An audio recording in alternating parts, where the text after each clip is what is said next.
Hello everyone. This is Group Two's PAD 713 term paper presentation on sextortion.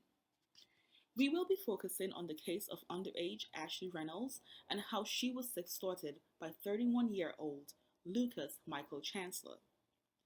In assessing this case, we will be highlighting how the incident occurred, stakeholders' influence on this case, and on the topic of sextortion as a whole. Following which, we will outline the decisions and outcomes of Ashley's case. This project is being presented by Celinda Charles, Chantal Frank, Famim Huck, Shaniel Lloyd, and Denasia Watts.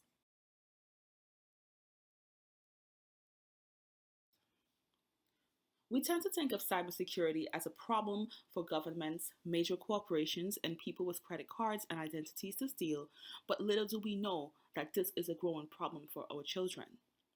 The average teenager and young adult internet user, however, is the easiest cybersecurity target. Teenagers and young adults tend to sex one another and at times record pornographic or semi pornographic images or videos of themselves. These images are often shared and used as a manipulation tactic to harass, extort, and exploit these victims. So the question is then asked, what is sextortion? Researchers define the term as threatened dissemination of explicit, intimate, or embarrassing images of a sexual nature without consent for the purpose of getting more images, sexual acts, money, or something else. Sextortion takes several different forms and gets prosecuted under several different statutes. Sextortion involves the crime of hacking someone's computer to obtain images then used to extort them. The problem with this new crime of the virtual world is that it is fueled by internet connections and webcams. Sextortion is widely unstudied, and even with law enforcement awareness, it is still the most growing threat to users, especially teenagers and young children on the internet. In this case, Ashley Reynolds. So, what happened to Ashley? Ashley Reynolds was a popular freshman who served as the student's government officer. She lived the life of a normal teenage girl and enjoyed using the internet until she became the face of sextortion. How did this happen? Well, Ashley recounts creating her first MySpace account when she was in 5th grade. Her MySpace account was closely monitored by her mother until she was 14 years old, where her mother no longer closely monitored her MySpace account or her internet usage. One day, Ashley received a message from an unknown person on MySpace telling her that he had sexually explicit photos of her. The perpetrator told Ashley that if she did not send him photos of her in her bra and panties, that he would send the original photos he had of her to the virtual internet. Ashley then ignored the messages, but shortly after received additional messages from this person. Eventually, she asked the person to desist. Several months later, the same MySpace user followed Ashley from MySpace to Facebook. The unknown account on MySpace referred to himself as Captain Obvious. He would continuously stalk Ashley and send her several messages throughout the day requesting photos of her. Ashley knew she had never taken nude photos of herself, but thought maybe this perpetrator had something to show the world that she did not want. Ashley then realized that she chatted regularly with her best friend on a website known as Stickham. Stickham is a video chatting website, so she thought to herself that maybe this person hacked her webcam and got a picture of her naked in her bedroom. Ashley cared about her reputation in high school and decided to send Captain Obvious a photo of herself. Typical of a teenage girl, she did not want anyone to think that she was a promiscuous person. Eventually, Captain Obvious disappeared, but later came back with more demands.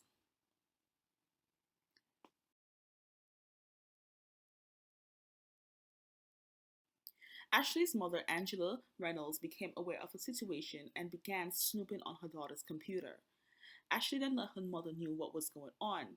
She informed her mother that she was scared and had no idea who this Facebook user was. Angela immediately informed a cybertip hotline to report the incident. An FBI agent was informed about the situation and opened an investigation of the Facebook user Captain Obvious. In 2009, sextortion was unheard of, but with an extensive investigation, Captain Obvious was no longer a Facebook perpetrator. So, who was Captain Obvious?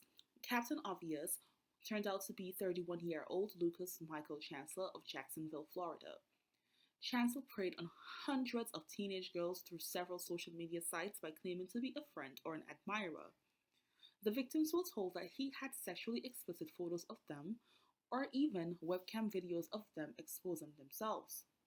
Victims who did not comply with his request, Chancellor threatened to expose these images to the virtual internet. Chancellor, in a later interview, claimed to prefer underage girls to older women because he claims that older women would not fall for his schemes. So, who are our stakeholders? Our first stakeholder is the National Center for Missing and Exploited Children, who has been advocating against sexual crimes against children. They are also responsible for creating the cybertip line to help the public with electronic services so they are able to report any suspected sexual exploitation against children. One other stakeholder includes the FBI, who has been fighting against sextortion for children by investigating or reported crimes. Another group of stakeholders include politicians and or elected officials who have recently begun to take interest in this topic. One of their main goals is to pass a law that imposes criminal sanctions towards anyone who engages in sextortion. The University of New Hampshire's Crimes Against Children Research Center, the CCRC, is also another organization responsible for researching and shedding light on sextortion and offering help to the victims of these crimes. So, what were the decisions and outcomes of this case? Well, it turns out that the NCMEC and the FBI joined forces to investigate the crime, which led to a search warrant being issued for Chancellor's home.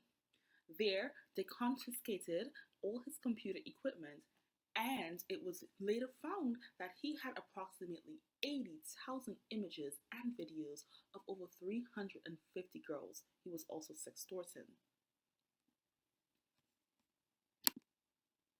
These girls were from across 26 states, the United Kingdom, as well as 3 Canadian provinces, and ranged between the ages of 13 and 18.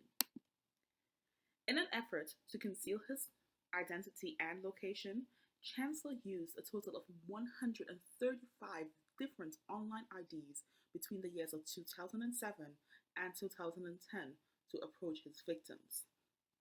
This later led to the success of locating a total of 109 victims to date. Chancellor later pleaded guilty to 9 counts of child pornography production and was sentenced to 105 years in federal prison.